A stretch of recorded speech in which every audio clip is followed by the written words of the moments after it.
네, 여러분의 노후 준비 얼마나 되셨나요? 올바른 퇴직금 활용과 함께 재무설계 교육을 위해서 찾아왔습니다. 안녕하세요, 김정은입니다. 이번 주 역시 더 풍성한 노후로 우리를 이끌어 주실 분이죠. 박종진 전문가와 함께 할게요. 안녕하세요. 네, 안녕하세요. 재무설계사 박종진입니다. 네, 오늘 말씀도 너무 기대가 되는데 주제는요. ETF로 분산 투자 극대화예요. ETF에 대해서 모르시는 분들도 있을 텐데 그에 앞서 저는 주식 투자자분들, 요즘 주린이 분들이 많잖아요. 그런 분들이 이런 궁금증 하나 갖고 계실 것 같아요. 과연 주식은 예측 가능할까? 우리가 감으로 믿고 매수 매도를 해야 되는 건지 예측이 가능한 건지 불가능한 건지 전문가님은 어떻게 생각하세요? 아마도 이 프로그램을 네. 시청하고 계신 분들 또는 이제 프로그램을 보고 계시지 않더라도 주식 투자를 하고 계신 모든 분들의 마음속에 있는 가장 핵심적인 질문이라고 생각합니다. 굳이 결론부터 말씀드린다면 네. 주식 시장을 완벽히 예측하는 것은 불가능합니다. 예. 제가 주식 투자 관련 이론들을 설명해 드릴 때 가장 제 마음속에 상위에 두고 있는 원칙이 랜덤 워크 이론이다라고 했던 거 아마 기억이 나실 거예요. 네. 근데 거꾸로 어떻게 보면 이렇게 주가가 완벽히 예측할 수 없기 때문에 초과 수익을 낼 수 있다. 주식 투자를 통해서 큰 수익을 낼 수 있다라고 또 생각이 들거든요. 그러니까 네. 이런 어떤 예측 불가능성을 가지고 스트레스를 받지 마시고 오히려 그걸 잘 활용해서 수익을 내는데 선용을 하시기를 바라겠습니다. 랜덤워크 이론은 뭐 기억나시겠지만 뭐 슬라이드 한번 더 올려드리면 네. 이렇게 술 취한 사람이 비틀비틀 걸어갈 때 좌측으로 한번 비틀거렸다가 우측으로 비틀거렸다가 좌측, 우측, 좌측이면 네. 다음번에 좌측으로 비틀거릴까요? 우측으로 비틀거릴까요? 했을 때 맞힐 수 있는 사람은 없다라는 거죠. 주가도 똑같다는 거예요. 상승 하락, 상승 하락, 상승 하락인데 다음번에 꼭 상승이 나온다는 장담은 할 수 없다는 겁니다. 그걸 인정해야만 겸손해지고 어떤 예측을 하긴 하지만 투자를 하기 위해서 전략을 세우고 예측을 하긴 하지만 내 예측대로 되지 않았을 때도 겸손하게 받아들이고 예측하지 않았던 방향에 대한 적절한 대응을 할 수 있기 때문에 가장 중요하다고 볼 수 있겠습니다. 그래서 성공한 투자자들 역시도 그 예측이 불가능하다는 점들을 네. 역사적으로도 연구를 많이 했고요. 인정을 해왔습니다. 네. 그래서 제가 사례를 먼저 말씀드리면 가장 먼저 이런 주식시장의 움직임을 분석했던 사람은 프랑스 수학자였던 루이 바슐리에라는 사람인데요. 1900년에 투기의 이론이라는 이제 논문을 썼어요. 그래서 이 사람이 어떤 말을 했냐면 증권시장의 어떤 주가의 움직임, 시간적인 역사적인 움직임 안에는 네. 어떤 유용한 정보도 없다. 그러니까 과거의 어떤 주가 움직임을 가지고 미래를 예측하는 것은 불가능하다라는 것을 이제 논문으로 썼는데 결론이 이제 투기를 해서 수학적으로 기대값을 얻는 것은 제로다라는 네. 거죠. 이분은 통계학자였으니까. 근데 이분이 이런 결론을 내기 위해서 가설이 두 가지가 있었습니다. 첫 번째 가설은 뭐냐면 주가가 오를 가능성과 내릴 가능성은 둘 다 반반이다. 50%씩이다 라는 거예요. 그리고 왜 이런 가설을 세웠냐라고 했더니 왜냐하면 현재의 주가가 이미 이런 기대를 반영해서 결정돼 있기 때문이다. 그러니까 이미 우리가 알고 있는 정보는 주가에 반영이 돼 있다. 네. 그러니까 앞으로 오르고 떨어지는 것은 알 수가 없다. 그러니까 반반이다 라고 얘기를 한 거예요. 또 두 번째 가설이 뭐였냐면 주가의 변동폭은 시간의 흐름에 따라 커지며 시간의 제곱근, 그러니까 루트 그림처럼 이렇게 된다, 비례한다라는 주장을 했는데 네. 그 당시에는 가설이었죠. 가설이라는 건 아직 검증되진 않았다는 거예요. 어떤 여러 가지 데이터들을 보니까 그런 추세가 나타나긴 한다. 그래서 나는 이걸 기준으로 해서 연구를 했다라는 건데 당시에는 가설이었지만 이제 1900년으로부터 지금 시간이 많이 지났잖아요. 그래서 계속 패턴을 보니까 이 사람의 이제 두 번째 가설 역시도 현재 시장까지도 적용이 되는 유효한 가설이다라고 인정을 받고 있습니다. 그럼 바슐리의 이후에 주식시장의 움직임을 예측하려고 하는 연구는 없었나요? 아니죠. 네. 이 완벽한 연구라기보다는 가설에 근거한 연구였기 때문에 그 이후에도 수많은 연구자들이 많이 있었습니다. 그 중에서도 가장 독보적인 이론을 발표했던 사람은 1964년에 유진 파마라는 사람이 발표한 효율적 시장 이론, 여전히 투자 교과서에 나오는 그런 이론인데요. 네. 이 유진 파마는 미국의 시카고 대학교 경영대학원 교수였어요. 그러니까 학자 스타일들이 논문을 많이 쓰잖아요. 네. 근데 64년에 효율적 시장 이론을 발표했는데 논문은 주가의 움직임이라는 제목이었습니다. 제목 자체가 참 매력적이죠. 근데 이분도 결론은 뭐냐면 네. 주가는 예측할 수 없다라는 아까 바슐레와 같은 결론을 내렸습니다.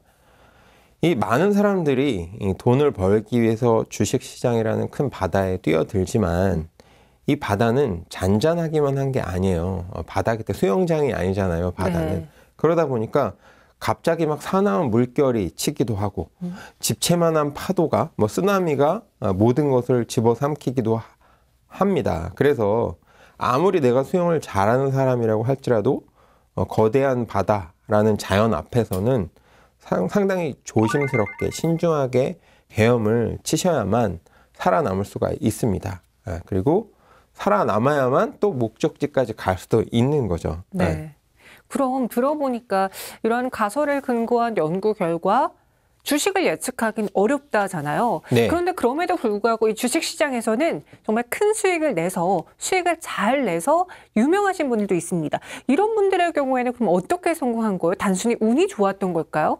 네, 당연히 말씀드려야 되겠죠. 네.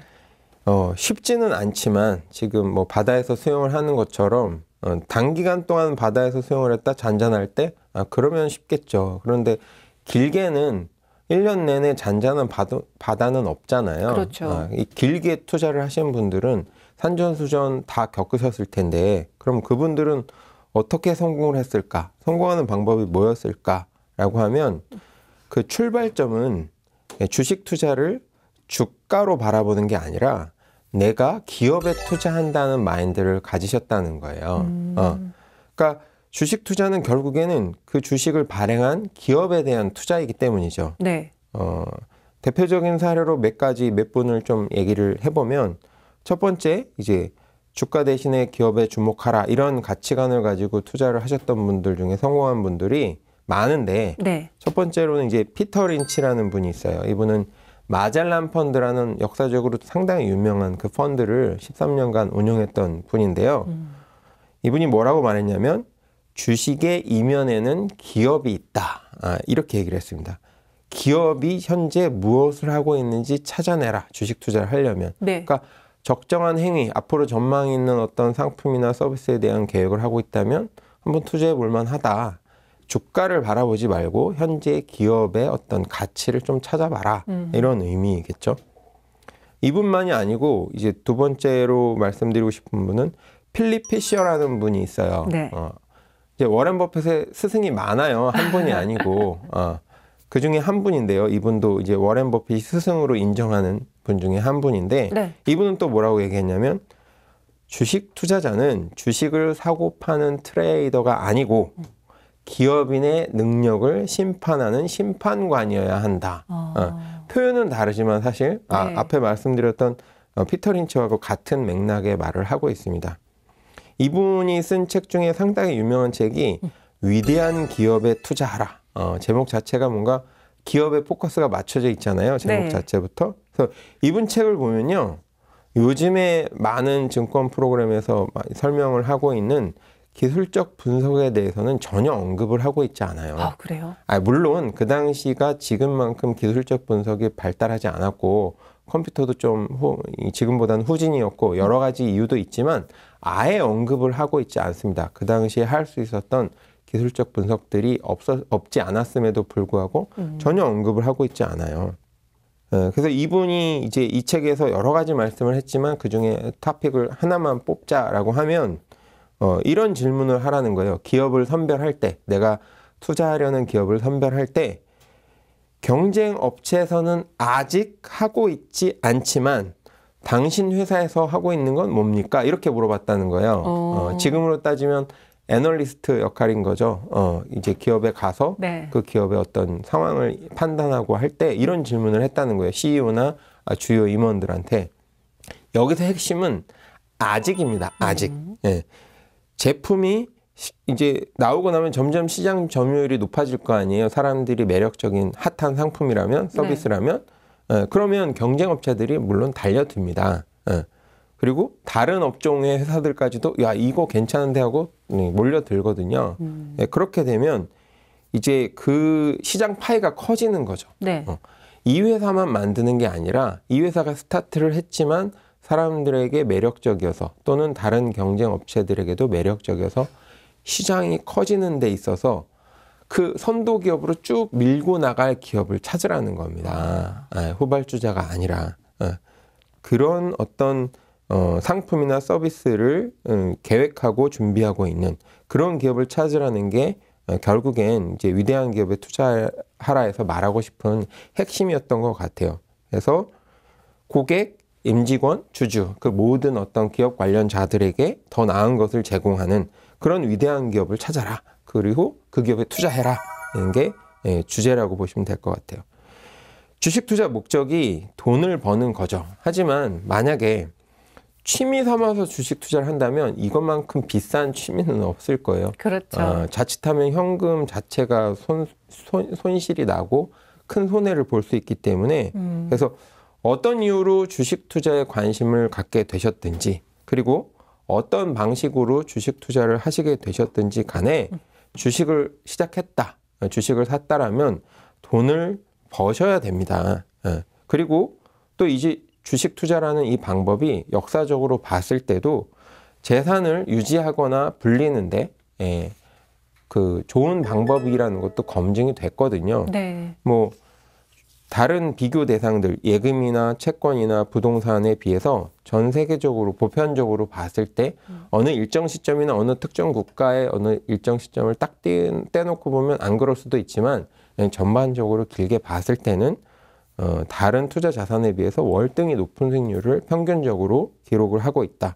또 인플레이션이 지속적으로 발생하고 있잖아요. 네. 뭐 그 폭이 클 때도 있고 작을 때도 있지만 계속 각국의 나라들은 통화를 증량시키면 발행량을 증가시키면 증가시켰지 줄이지는 않기 때문에 네. 약간의 물가 상승이 있고 심한 경우에는 급격한 상승도 발생하지 일시적인 디플레이션은 있지만 지속적인 디플레이션은 없었던 게 역사적으로 현실입니다.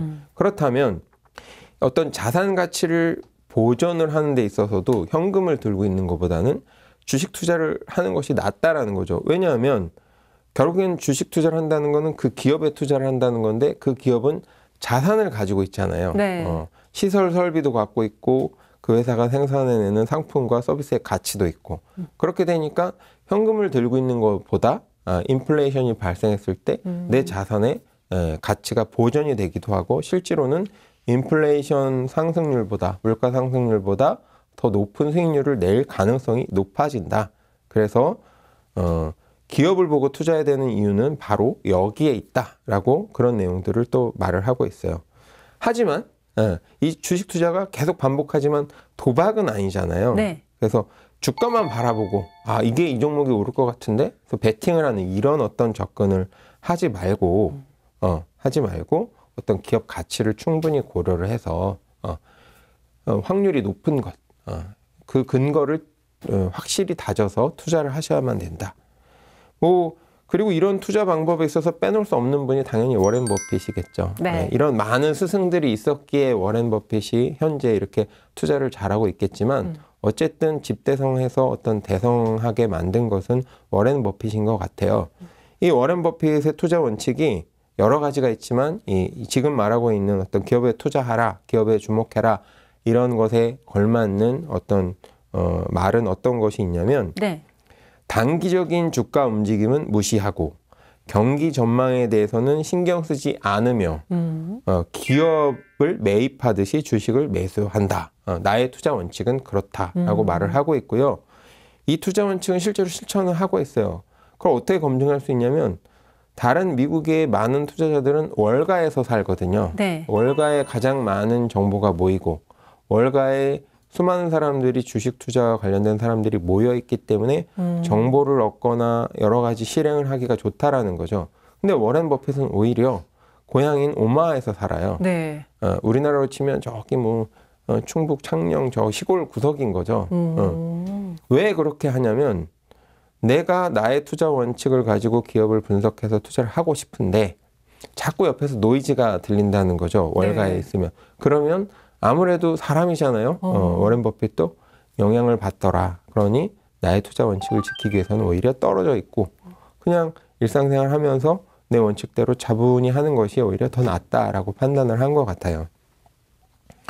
물론 단기적으로는 이런 어떤 가치 투자 이런 방법이 수익률과 직접적으로 비례하거나 연결되지 않을 수도 있습니다. 네. 하지만 장기적으로는 결국엔 가치의 가격이 수렴하게 돼 있기 때문에 이 워렌 버핏의 투자 원칙은 결국엔 그 많은 선배들의 투자 원칙을 바톤을 이어받아서 또 많은 사람들이 또 따라하고 있는 그리고 검증된 방법이라고 봤을 때 여러분들이 좀 주목하실 부분이 있다라고 생각이 듭니다.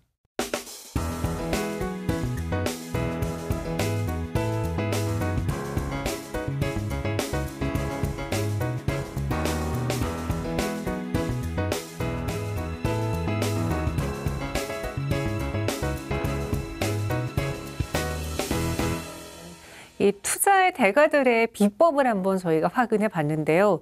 기다리고 인내하되 뭔가 차트를 보고 정보에 휩쓸리기보다는 기업의 가치에 중점적으로 주목하는 것을 확인할 수 있었습니다. 그렇다면은 이와 달리 개인 투자자분들 중에서는 손실 보는 분들이 많은데 실패하는 이유는 기업의 가치를 두지 않기 때문일까요? 어떤 이유가 있을까요? 뭐 역설적으로 생각해보면 그렇겠죠. 네. 기업의 가치를 두기보다는 어떤 주가의 움직임에 특별히 관심을 갖고 심지어는 그 주가의 움직임조차도 뭐 기술적 분석을 공부하는 게 아니라 그냥 오르네 떨어지네에 감정적으로 휘둘리는 경우가 많겠죠. 주식 투자는 핵심이 수익을 어떻게 하면 낼까 이렇게 접근하시기보다 네. 오히려 리스크 관리를 어떻게 할까 이렇게 접근하시기를 추천을 해요. 리스크를 얼마나 잘 관리하느냐에 따라서 성공 여부가 좌우된다는 그런 얘기죠. 그래서 개인 투자자들은 리스크 프리미엄, 즉 위험 자산에 투자를 하면 내가 위험을 떠안은 대신에 더 얻고 싶은 수익이라는 게 있잖아요. 그걸 이제 우리가 전문 용어로 리스크 프리미엄이라고 얘기를 하는데 네. 이 문제에 대해서 합리적으로 접근을 하지 못하는 경우가 많습니다. 그러니까 리스크 프리미엄이 갑자기 높아지면 이제 주가가 떨어진다는 얘기죠. 네. 주가가 막 떨어지면 이제 개인 투자자들은 패닉에 휩싸입니다. 공황 상태가 되는 거죠. 왜냐하면 그 상태를 예상하지도 못했고 더군다나 급격하게 나타나기 때문에 어쩌지 갑자기 불이 나면 사람이 당황하는 것처럼 네. 이런 상황이 된다는 거예요. 또 반면에 리스크 프리미엄이 확 낮아져서 갑자기 주가가 급상승을 하게 되면 나도 사야 되겠네. 이미 어느 정도 주가가 많이 올라가 있는 상황에서 고점에서 매수를 하면서 들어오시는 경우들이 많다라는 거예요. 그래서 이 주식시장에서 실제로 투자를 하고 계신 개인 투자자분들 중에 95% 정도가 시장 수익률, 그러니까 그냥 코스피 지수, 우리나라 같으면 코스피 지수에 그냥 묻어두고 코스피 지수를 따르는 인덱스 펀드에 묻어두고 기다렸을 때 나오는 수익률조차도 얻지 못하는 경우들이 많더라라는 그런 조사 결과가 나오는 거죠. 그럼 그냥 단편하게 왜 개인 투자자들은 이렇게 반응하는 걸까요? 아마도 네. 가장 큰 이유는 손실 혐오 때문인 것 같아요. 이제 손실 혐오라는 말이 좀 개념이 생소하실 것 같은데 좀 설명을 드리면 예를 들어서 제가 정현 씨한테 한번 질문을 해볼게요. 복권을 받았어요. 네. 복권을 샀는데 당첨이 됐어요. 그래서 내가 100만 원 수익이 확정이 돼 있는 상태입니다. 근데 나에게 현재 이런 상황에서 선택지가 두 가지가 있어요. 1을 선택하면 A-1은 추가로 50만 원을 더 주는 어떤 선택이에요. 내가 이걸 선택하면 50만 원을 더 준대요. 네. 그런데 A-2는 동전을 던져봐야 돼요. 동전을 던져봐서 앞면이 나오면 그냥 100만 원으로 끝이에요. 그런데 뒷면이 나오면 추가로 100만 원을 더 준대요. 그러면 총 200만 원을 받게 되는 거죠. 네. 자, 정현 씨에게 이런 기회가 주어졌습니다. 저한테도 누가 좀 줬으면 좋겠네요. 자, A-1과 A-2 중에 100만 원 확보가 됐는데 네. 추가로 50만 원을 확정적으로 받을래? 아니면 동전을 던져봐서 0 또는 100만 원을 받을래? 추가로. 이런 선택인 거죠. 어떤 걸 선택하시겠어요? 저는 기본 100만 원에 50만 원 추가로 A-1을 택하겠어요. 아, 그러시겠다. 네. 자, 이번엔 좀 다르게 한번 문제를 내볼게요. 자, 200만 원 당첨됐어요, 이번에는. 네. 앞에 건 잊어버리시고 200만 원 당첨됐는데 이번에도 선택지가 두 개 있어요.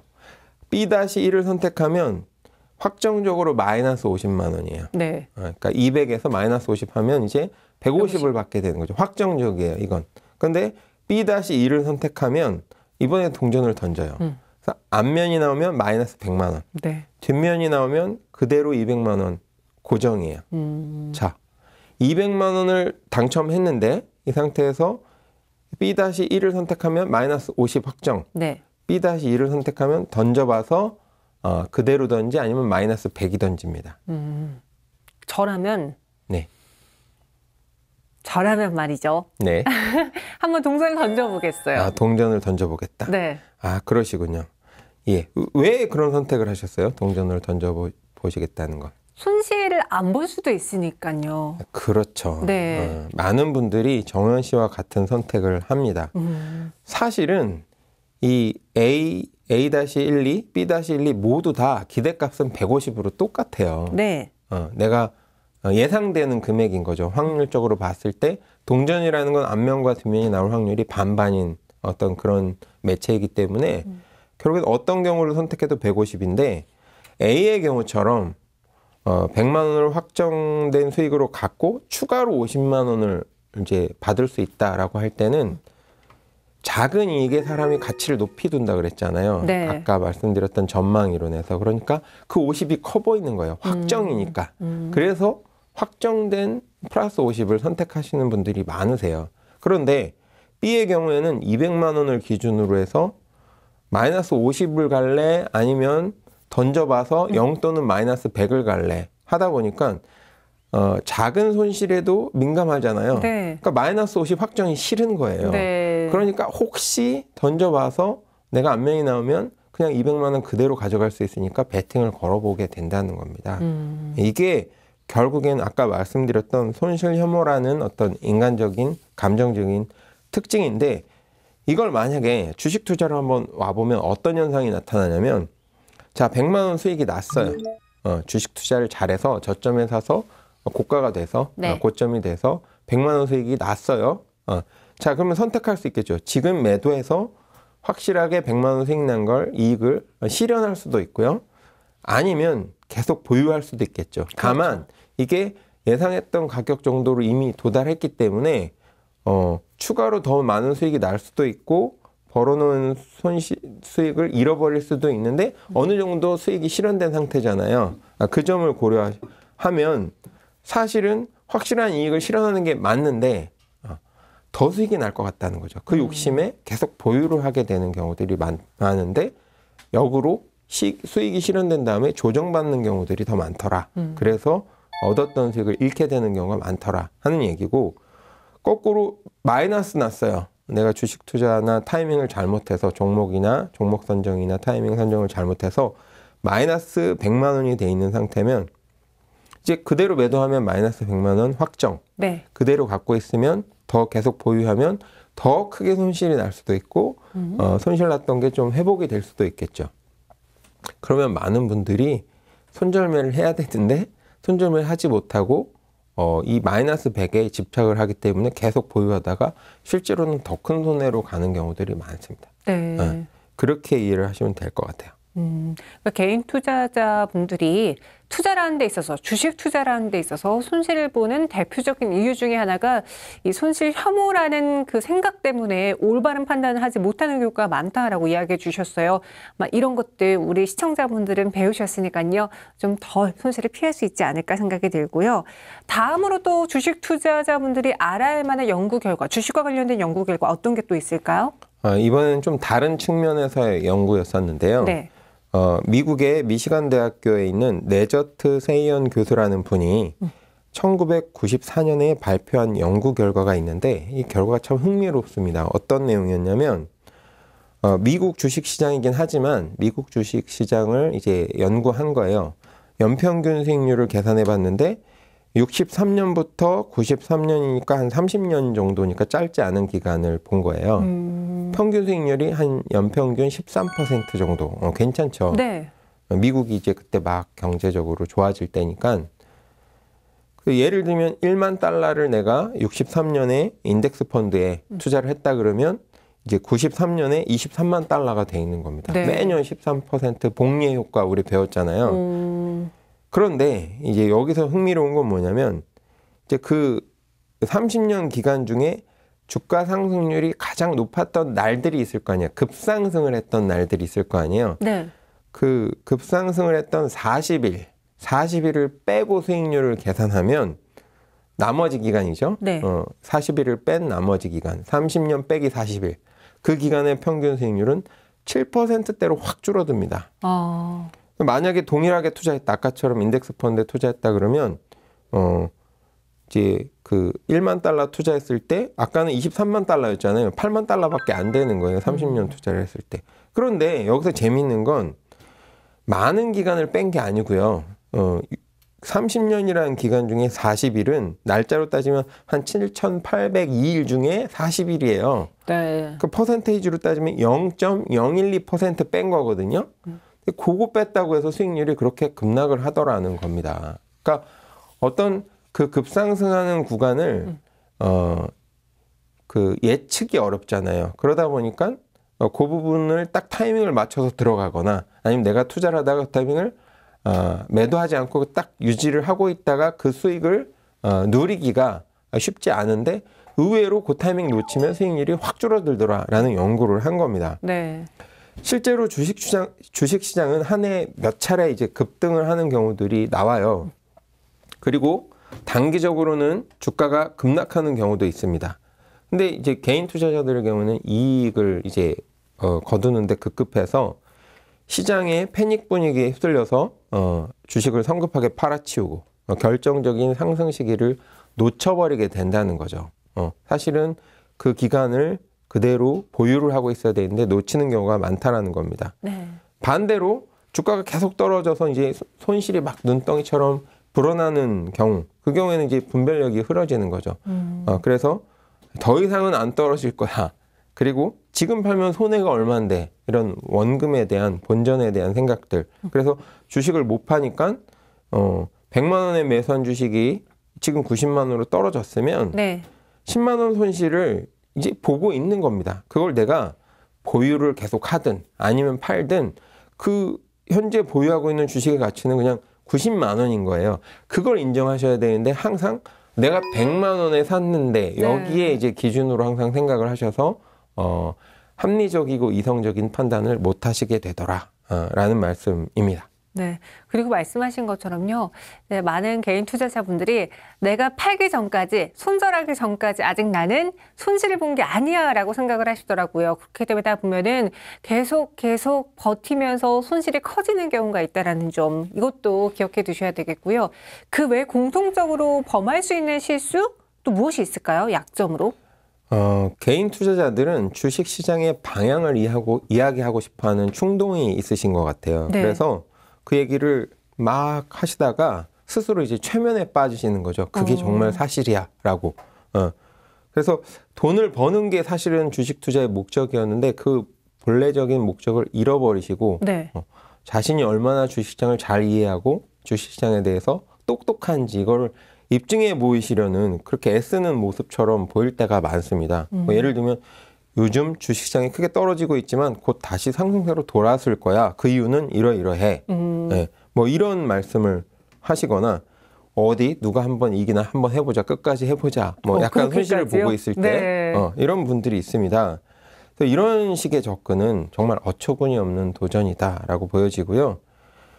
주식시장이 내려가는 이유는 투자자가 어리석어서 내려가는 게 아니라는 점을 이해하셨으면 좋겠어요. 또 반대로 주식시장이 올라가는 것도 투자자가 현명해서 올라가는 것이 아니라 그 기업이나 시장이 여러 가지 여건들이 맞아서 기업 가치가 올라가기 때문에 주가가 올라간다. 또 기업 가치가 내려가거나 경기가 안 좋기 때문에 주가가 하락한다라고 본인과 자꾸 연계시키지 마시고 좀 네. 객관적으로 보시려는 노력을 하시는 것이 좋겠다라고 추천드립니다. 자만하지 말고 객관적으로 보자. 그리고 앞서 주식의 대가들이 수익을 내는 그 대표적인 방법 중에 하나가 기업의 가치에 주목한다라고 했잖아요. 하지만 개인 투자자들이 기업의 가치를 평가하기 너무 어려워하신다면 뭔가 방법이 있을까요? 수익을 낼 수 있을 만한? 모든 것이 그렇지만 주식 투자도 출발점은 무엇을 내가 알고 있는지, 무엇을 모르는지부터 파악하는 거라고 생각이 듭니다. 그래서 자신이 좀 제대로 이해하는 업종, 그 종목이라면 투자를 하셔도 좋겠지만 그것과 좀 멀리 벗어나는 종목이나 그런 어떤 업종이라면 투자를 하는 게 이제 도박에 가까워지는 거죠. 내가 이해를 하지 못하면서 투자를 하기 때문에. 네, 그래서 개인 투자자들이 위험에서 벗어날 수 있는 방법을 한 가지 제안해 드린다면 ETF 투자를 좀 추천을 해드리고 싶어요. 위험해서 ETF라고 해주셨는데 개인 투자자들이 접근하기 정말 주식시장이 그렇게 위험한가요? 그렇죠. 아까 뭐 파도 얘기도 했고 바다 얘기도 했지만 이 전쟁터입니다. 돈을 두고 사이에 두고 하는 전쟁터죠. 역사를 보세요. 세계적인 역사를 보면 항상 전쟁이나 식민지 침탈이나 이런 것들은 옛날에는 이제 금이었죠. 금을 가지고서 누가 그 패권을 차지하느냐를 문제를 가지고 전쟁이 일어나거나 침략이 많이 일어났거든요. 네. 지금은 이제 금은 거래 시장에서 거래가 되는 어떤 그런 상황이지만 금을 대체한 게 사실 근본이제로 화폐로 움직이면서 그 화폐가 이제는 근본이제는 아니지만 금을 대신하는 어떤 역할을 하고 있잖아요. 그렇기 때문에 결국엔 돈을 놓고 벌이는 전쟁터다, 주식시장은. 그러니까 상당히 위험할 수밖에 없다. 서로 네가 죽느냐 내가 죽느냐 이런 위기에 닥쳐 있는 사람들이기 때문에 그 위험성을 상당히 높게 보셔야만 됩니다.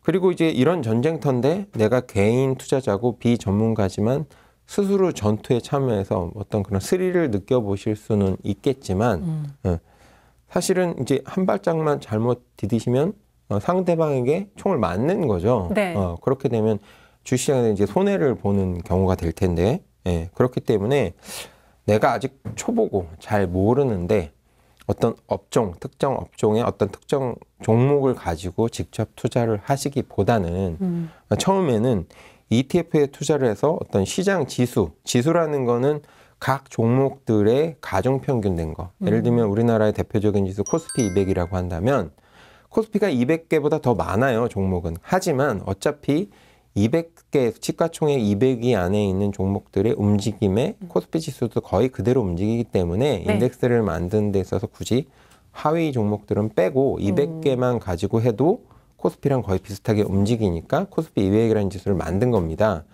그 코스피 200 지수에 투자를 하는 ETF에다 투자를 하시면 어떤 종목 자체는 사실 상승장에서도 코스피가 상승하고 있는데 하락하는 것도 있고 상승하는 것도 있어요. 물론 전체 상승할 땐 상승하는 게 많고 전체 하락할 땐 하락하는 게 많긴 하지만 의외로 반대로 움직이는 종목들이 있잖아요. 근데 그런 종목에 내가 하필 투자를 하면 시장 예측이 쉽지 않은 거죠, 초보자들은. 그러니까 전체 경기에 따라서 움직이잖아요, 코스피 지수 같은 것들은. 그러니까 초보자라고 할지라도 경기가 좋아, 그럼 코스피가 올라갈 것 같네, 그러면 좀 사거나 보유를 계속 해야 되겠네. 하락할 것 같네, 경기가 안 좋네, 그러면 매도를 해야 되겠네 하고 예측을 했을 때 예측이 쉽고 맞힐 확률이 높다라는 거죠. 좀 쉬운 난이도라는 거예요, 쉽게 얘기를 하면. 그래서 그렇게 하시는 게 좋겠다라는 거고요.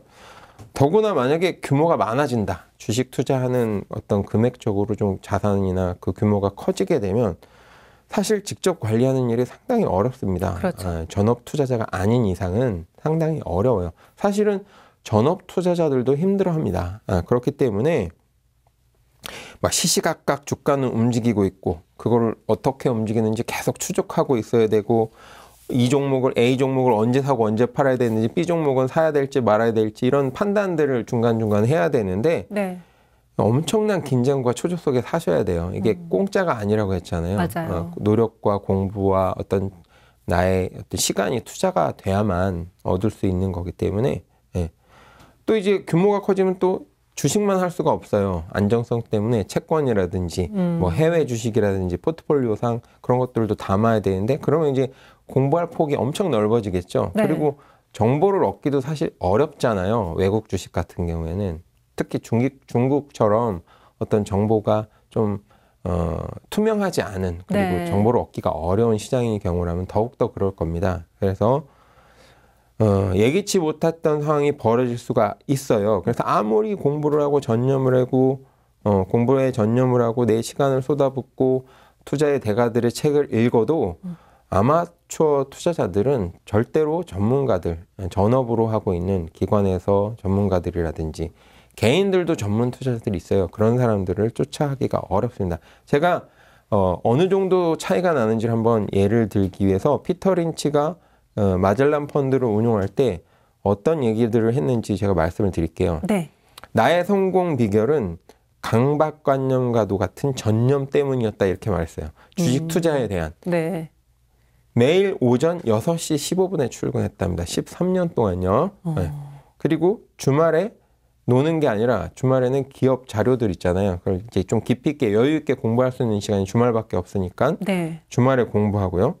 심지어는 가족들하고 외식할 때도 그리고 심지어는 본인 말로는 꿈속에서조차도 나는 종목을 발굴하고 있었다. 아이고. 이렇게 얘기를 하고 있어요. 네.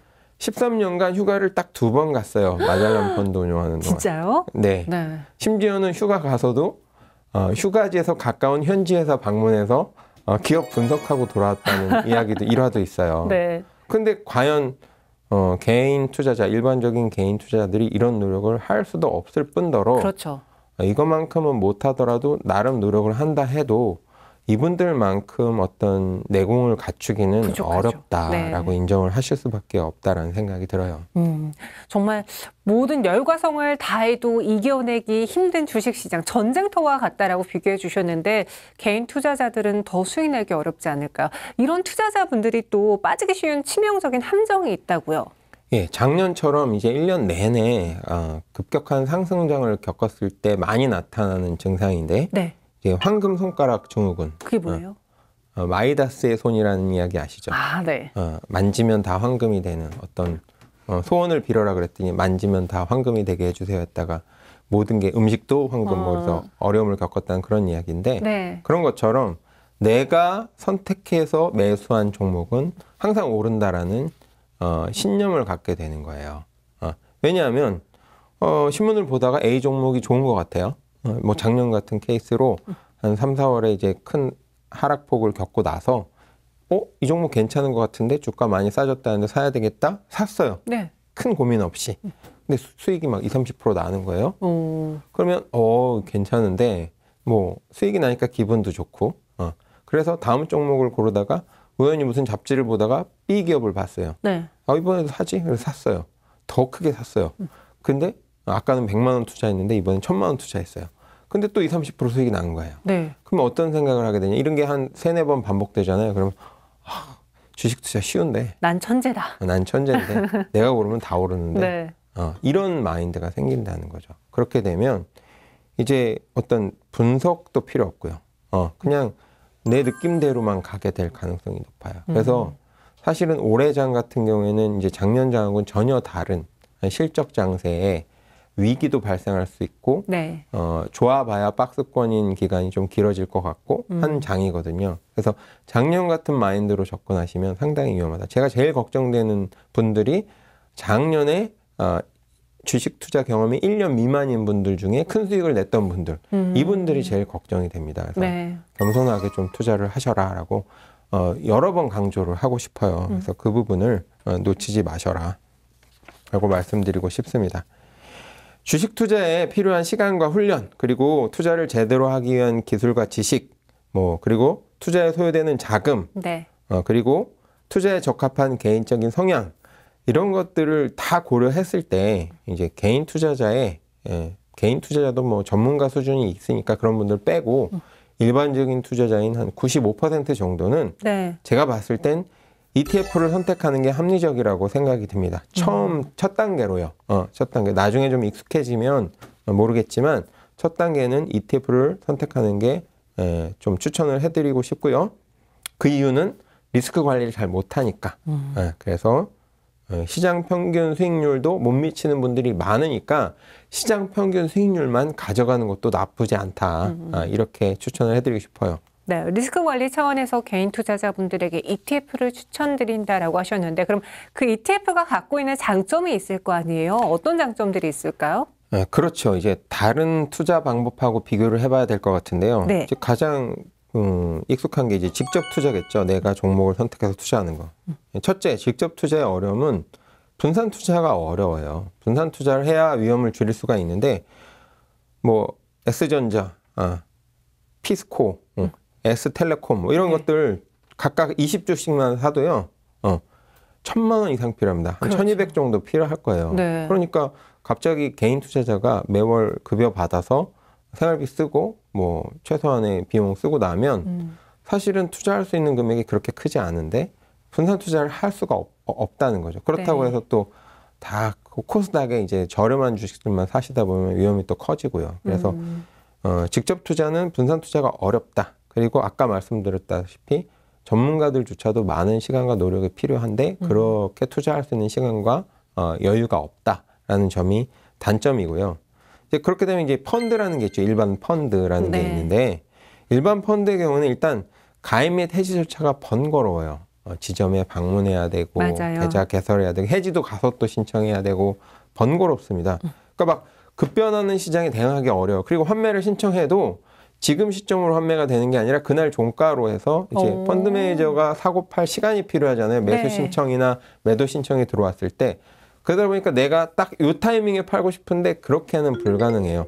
매수 신청, 매도 신청을 하면 그런 여러 펀드 가입자가 그런 주문을 내면 그걸 모아서 펀드 매니저가 그 다음날 실행을 하든지 뭐 이렇게 하다 보니까 내가 원하는 타이밍에 어떤 매수 매도를 하기가 어렵다는 점도 사실은 단점이라고 할 수 있어요. 그런 점 때문인지 장기 수익률을 봐도 적어도 최근에는 액티브 펀드들, 이제 펀드 매니저가 공격적으로 매수하거나 매도하거나 업종을 전환하거나 이렇게 운용하는 펀드가 인덱스 펀드 수익률보다도 적습니다. 그래서 그것도 또 추천해드리기가 그렇고. 근데 ETF는 좋은 점이 일단 일반 펀드처럼 소액으로도 분산 투자가 가능하다라는 거예요. 코스피에도 투자할 수 있고 어떤 업종 ETF에도 투자할 수 있고. 그리고 직접 투자에 비해서는 많은 시간과 노력이 필요하지 않고요. 그리고 가입 및 해지 절차가 용이해요. 요즘에는 많은 증권사들이 비대면으로 그냥 스마트폰이나 컴퓨터를, PC를 이용해서 신분증 사진 한 번 정도 이렇게 찍어서 올려주면 계좌를 개설해주고 거래를 할 수 있도록 해주고 매수 매도는 주식 매수 매도하는 것처럼 HTS에서 그냥 사고 팔거나 요즘에는 모바일 프로그램도 잘 됐으니까 스마트폰에서 거래를 할 수가 있어요.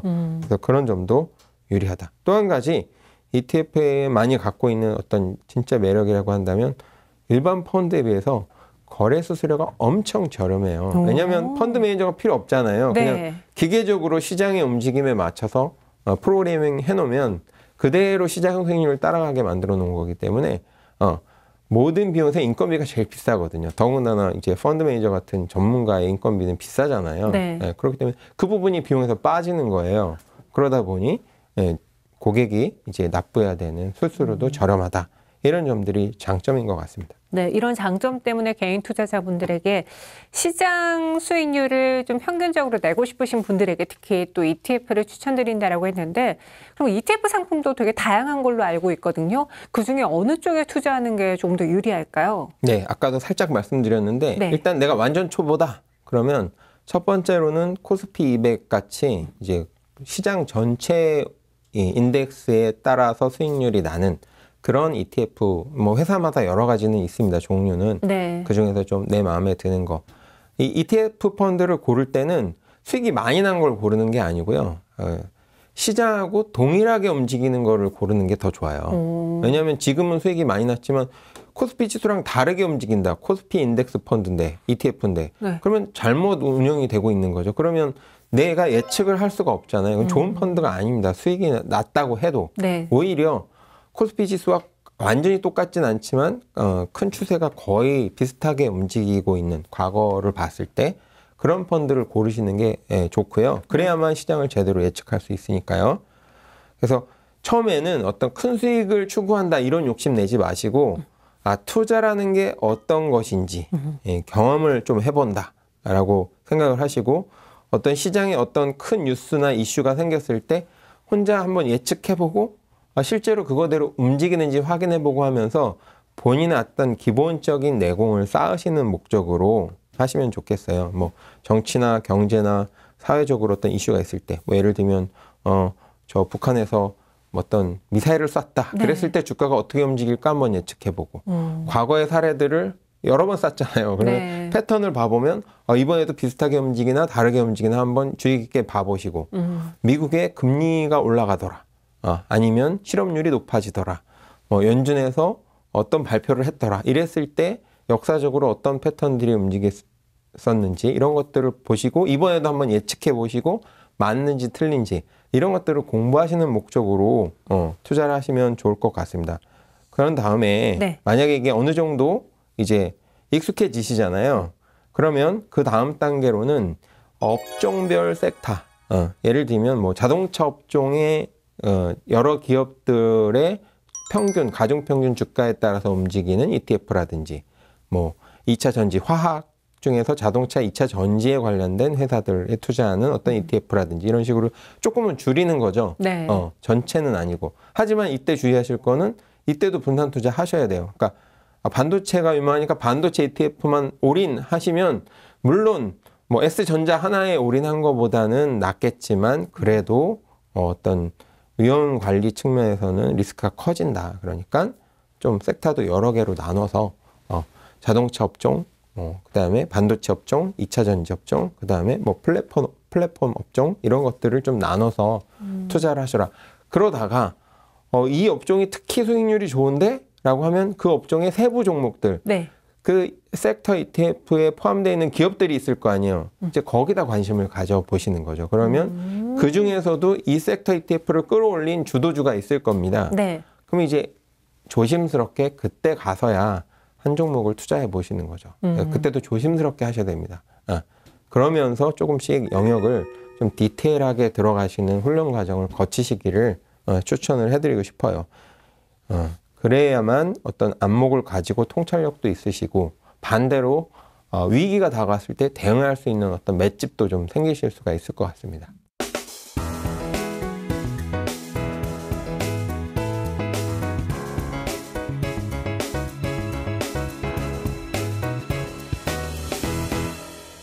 이렇게 개인 투자자분들에게 ETF의 장점에 대해서 설명해 드렸습니다. 대표적인 우량주에 투자하는 것도 좋고요. 점점 내려와서 업황에 초점을 두어서 업황과 관련된 ETF를 매수하시는 것도 좋고 그 이후에 주식으로 연결지어 보는 것도 좋겠다라고 정리해 주셨어요. 여러분들 잘 참고해 보시길 바라겠고요. 오늘 저희가 준비한 선은 여기까지입니다. 다음 이 시간에 더욱더 풍성한 정보로 찾아올게요. 시청해 주신 여러분 고맙습니다.